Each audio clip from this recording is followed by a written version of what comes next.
ये कहानी भरतपुर गांव के शेट्टी परिवार की कहानी है, जिसमें हरिवंश शेट्टी अपनी पत्नी और 3 बेटियों के साथ रहता है। हरिवंश पेशे से इंजीनियर है और अपनी तीनों बेटियों को बहुत पढ़ा लिखा कर अपने पैरों पर खड़ा करना चाहता है। गांव के सभी लोग हरिवंश को बेटियों की पढ़ाई के बजाय उनकी शादियों के लिए पैसे जोड़ने की सलाह देते हैं, मगर हरिवंश शेट्टी अपनी मर्जी का मालिक है। वो किसी की नहीं सुनता सिवाय अपने। एक दिन अपने ऑफिस जाते हुए हरिवंश को रास्ते में उर्मिला चाची मिलती हैं। बेटा, मैंने तुम्हें मना किया था ना बेटियों को इतना पढ़ाने से, मगर मैंने सुना है तू उन्हें विदेश भेजने की तैयारी कर रहा है। हाँ चाची, आजकल के बच्चे पढ़े लिखे होते हैं और सब अपने पैरों पर खड़े होते हैं। मैं भी अपनी बेटियों को बहुत पढ़ाना लिखाना चाहता हूँ।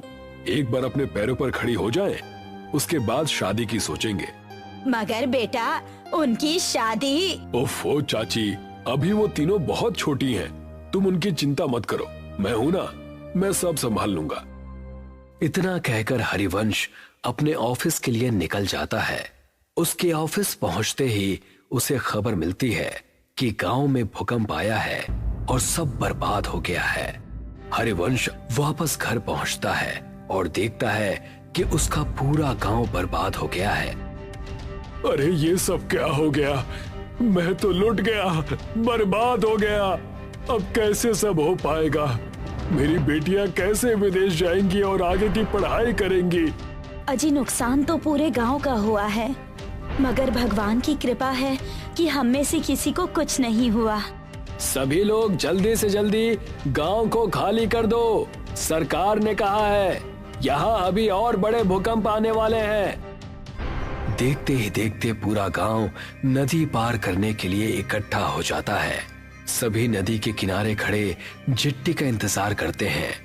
वहीं हरिवंश शेट्टी का परिवार भी अपने नंबर का इंतजार करता है। हरिवंश किसी सोच में डूबा है, तभी उसके कंधे पर कोई हाथ रखता है। हरिवंश पलट कर देखता है तो वो डर जाता है। खून से लथपथ एक आदमी उससे कहता है, बहुत लंबा इंतजार करवाया है तूने, आखिरकार तू हमारी पकड़ में आ ही गया। हरिवंश उस आदमी को देखकर डर जाता है। वो आसपास देखता है, सभी लोग नॉर्मल हैं। ऐसा लगता है जैसे हरिवंश के अलावा किसी और को वो आदमी नजर ही नहीं आ रहा। कौन हो तुम और मेरा इंतजार क्यों कर रहे थे? आत्मा कुछ कहती कि तभी हरिवंश की सबसे छोटी बेटी उससे कहती है, पापा, हम कब से यहाँ इंतजार कर रहे हैं। सबका नंबर आ रहा है, मगर हमारा बोट में नंबर ही नहीं आ रहा। अब तो मुझे बहुत जोर से भूख भी लग रही है। क्या दिन देखने पड़ रहे हैं ना इंजीनियर। जब अपनों के साथ कुछ बुरा होता है ना, तो हमें कहीं चैन नहीं मिलता। सही कहा ना मैंने? मगर तुम हो कौन और मुझसे क्या चाहते हो? तभी हरिवंश की नजर नदी के बीचों बीच चल रही नाव पर पड़ती है, जहां से बहुत चीखों की आवाजें आ रही हैं। नाव नदी के बीच हिचकोले खाने लगती है। तभी हरिवंश की नजर नदी में कुछ आत्माओं पर पड़ती है, जो जेट्टी से कुछ लोगों को पानी में गिराने की कोशिश कर रहे हैं। जो आदमी नदी में गिरता जाता है, वो आत्माएं एक एक करके उनका गला मरोड़ती, तो कोई आत्मा किसी का खून पीती है। इतना भयानक मंजर देखकर हरिवंश मन में सोचता है, शायद इन आत्माओं को आदमियों से प्रॉब्लम है, इसीलिए ये सिर्फ आदमियों को मार रही हैं। अगर मैं मेरे परिवार के साथ गया तो ये मेरे साथ साथ उन्हें भी नुकसान पहुंचा सकती हैं, जो मैं बर्दाश्त नहीं कर सकता। इतना सोचते हुए हरिवंश वहां से उल्टा गांव की तरफ भागना शुरू करता है और उसके परिवार वाले उसे वापस आने को कहते हैं। अरे, वहाँ कहाँ जा रहे हैं आप? गांव में खतरा है, लौट आइए।